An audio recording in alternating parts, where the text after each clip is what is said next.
അസ്സലാമു അലൈക്കും.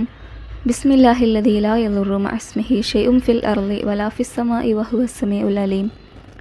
അൽഹംദുലില്ലാഹ്, നമ്മളെല്ലാവരും റജബ് മാസത്തിലാണ്. റജബ് മാസം പൂർണ്ണമായും ഇബാദത്തുകളാൽ പ്രയോജനപ്പെടുത്താൻ പടച്ച റബ്ബ് നമുക്കെല്ലാവർക്കും തൗഫീഖ് നൽകി അനുഗ്രഹിക്കട്ടെ. ആമീൻ യാ റബ്ബൽ ആലമീൻ. റജബ് മാസം നമ്മിലേക്ക് എത്തിയത്, നമ്മൾ റജബ് മാസത്തിൽ ഇപ്പോൾ നിൽക്കുന്നത് നമുക്ക് വളരെയധികം അനുഗ്രഹമായിട്ടാണ്. കാരണം നമ്മളിപ്പോൾ അനുഭവിക്കുന്ന എല്ലാ ബുദ്ധിമുട്ടുകൾ, പ്രയാസങ്ങൾ, വിഷമങ്ങൾ, ടെൻഷനുകൾ ഒക്കെ മാറ്റാൻ വേണ്ടിയിട്ട് നമുക്ക് പടച്ച റബ്ബിനോട് ദുആ ചെയ്യാൻ ഏറ്റവും അനുയോജ്യമായിട്ടുള്ളൊരു മാസമാണ് റജബ് മാസം. നമ്മുടെ ദുആക്കൊക്കെ പെട്ടെന്ന് ഉത്തരം ലഭിക്കുന്ന ഒരു മാസം കൂടിയാണിത്.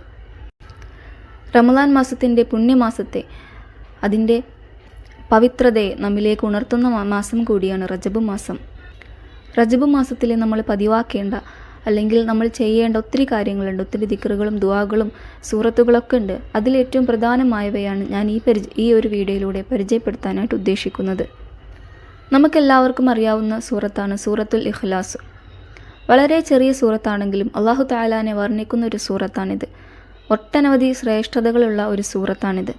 നമ്മൾ ഈ ഒരു സൂറത്തിന് റജബ് മാസത്തിൽ പതിവാക്കാനായിട്ട് നമ്മൾ പ്രത്യേകം ശ്രദ്ധിക്കണം. നമുക്ക് ഒട്ടനവധി അനുഗ്രഹങ്ങളും കാര്യങ്ങളും നമുക്ക് ഈ ഒരു സൂറത്തിലൂടെ, ഈ ഒരു മാസത്തിൻ്റെ പുണ്യം കൊണ്ട് നമുക്ക് നേടിയെടുക്കണം. ഇൻഷാ അല്ലാഹ് പടച്ച റബ്ബ് തൗഫീഖ് നൽകട്ടെ.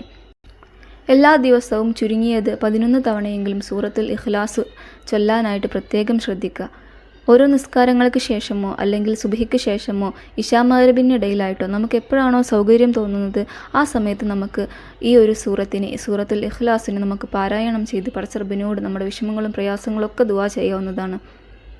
നമ്മുടെ ഹലാലായ ആഗ്രഹങ്ങളൊക്കെ നിറവേറ്റി കിട്ടാൻ വേണ്ടിയിട്ട്, നമ്മുടെ പാപങ്ങളൊക്കെ പുറത്തു തരാൻ വേണ്ടിയിട്ടൊക്കെ പടച്ച റബ്ബിലേക്ക് നമുക്ക് ദുആ ചെയ്യാവുന്നതാണ്. സൂറത്തുൽ ഇഖ്ലാസ് നമ്മെ എല്ലാവിധ ആപത്തിൽ നിന്നും മുസീബത്തുകളെ തൊട്ടൊക്കെ നമ്മെ കാക്കുന്നതാണ്. മാത്രമല്ല, സ്വർഗത്തിൽ അല്ലാഹു തആല സൂറത്തുൽ ഇഖ്ലാസ് പാരായണം ചെയ്യുന്നവർക്ക് ഒരു വീട് കൊടുക്കുമെന്നും ഹദീസിൻ്റെ കിതാബുകളിൽ നമുക്ക് കാണാൻ സാധിക്കും. അതുകൊണ്ട് നമ്മളാൽ കഴിയുന്നവർക്കൊക്കെ നമ്മൾ ഈ ഒരു കാര്യം പറഞ്ഞു കൊടുക്കാനായിട്ട് ശ്രദ്ധിക്കുക. നമ്മളും ഇത് ചെയ്യാനായിട്ട് പ്രത്യേകം ശ്രദ്ധിക്കുക. നമുക്ക് കിട്ടുന്ന അവസരങ്ങൾ നമ്മൾ മുതലാക്കുക. കിട്ടുന്ന അവസരങ്ങൾ നമ്മൾ കളയാതെ, അത് നമ്മൾ വേസ്റ്റ് ചെയ്ത് മാറ്റാതെ നമ്മൾ മാക്സിമം നമ്മൾ പ്രയോജനപ്പെടുത്താനായിട്ട് പ്രത്യേകം ശ്രദ്ധിക്കുക.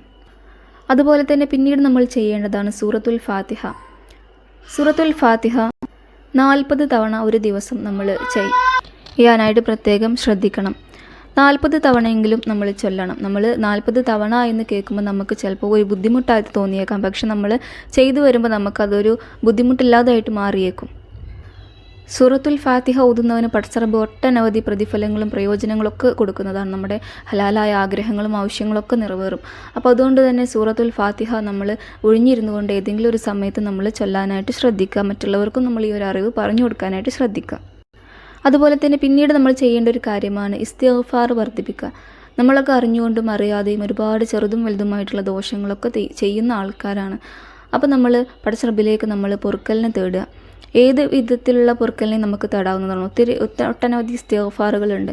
ഇനി നമുക്ക് എളുപ്പത്തിന് വേണ്ടിയിട്ട് അസ്തഗ്ഫിറുല്ലാഹൽ അലീം എന്ന് പറഞ്ഞാലും മതിയാകും. നമ്മൾ എന്തെങ്കിലുമൊക്കെ ജോലി ചെയ്യുന്ന സമയങ്ങളിലോ അല്ലെങ്കിൽ എന്തെങ്കിലുമൊക്കെ ചെയ്തുകൊണ്ടിരിക്കുന്ന സമയത്തൊക്കെ നമുക്ക് ഇസ്തിഗ്ഫാറിനെ വർദ്ധിപ്പിക്കാവുന്നതാണ്. പിന്നീട് നമ്മൾ അധികരിപ്പിക്കേണ്ടത് നമുക്ക് എല്ലാവർക്കും അറിയാവുന്നൊരു ദിക്റാണ്. അല്ലാഹുമ്മ ബാരിക് ലനാ ഫീ റജബിൻ വ ശഅബാൻ വബല്ലിഗ്നാ റമളാൻ. അല്ലാഹുവേ, ഞങ്ങൾക്ക് റജബ് മാസത്തിലും ശഅബാൻ മാസത്തിലും നീ ബർക്കത്ത് തരണമേ, റമളാൻ മാസത്തിലേക്ക് ഞങ്ങളെ എത്തിക്കണമേ എന്നാണ് ഈ ഒരു ദിക്റിൻ്റെ അർത്ഥം വരുന്നത്. നമ്മൾക്ക് കഴിയുന്നത്ര നമ്മൾ ഈ ഒരു ദിക്റിനെ മാക്സിമം ഉപയോഗപ്പെടുത്തുക. മാക്സിമം നമ്മൾ ചൊല്ലാനായിട്ട് പ്രത്യേകം ശ്രദ്ധിക്കുക. പടച്ച റബ്ബ് നമ്മെ എല്ലാവരെയും റമളാൻ മാസത്തിലേക്ക് എത്തിക്കട്ടെ. അതിനുള്ള തൗഫീഖ് നമുക്ക് നൽകി അനുഗ്രഹിക്കട്ടെ. കമൻറ്റിലൂടെയൊക്കെ ഒരുപാട് പേര് വിഷമങ്ങളൊക്കെ അറിയിക്കുന്നുണ്ട്. എല്ലാവരുടെയും വിഷമങ്ങളും പ്രയാസങ്ങളൊക്കെ ഏത് തരത്തിലാണ് അവർ അനുഭവിക്കുന്നത് എന്നുള്ളതൊക്കെ കൃത്യമായിക്കൊണ്ട് പടച്ച റബ്ബിനെ മാത്രമേ അറിയുകയുള്ളൂ. പടച്ച റബ്ബ് അതിനുള്ള പ്രതിവിധി എന്താ വെച്ചെങ്കിൽ അവർക്ക് എല്ലാവർക്കും അത് നൽകി അനുഗ്രഹിക്കട്ടെ. നമ്മുടെ എല്ലാവിധ വിഷമങ്ങളും പ്രയാസങ്ങളും ബുദ്ധിമുട്ടുകളൊക്കെ പടച്ച റബ്ബ് നീക്കി നല്ല റാഹത്തുള്ള ഒരു ജീവിതം നൽകി അനുഗ്രഹിക്കട്ടെ. ഇഹലോകവും പരലോകവും വിജയിച്ചവരുടെ കൂട്ടത്തിൽ പടച്ച റബ്ബ് നമ്മയും നമ്മുടെ കുടുംബത്തെയും ഉൾപ്പെടുത്തട്ടെ. ആമീൻ ബിറഹ്മതിക യാ അർഹമർ റഹീമീൻ.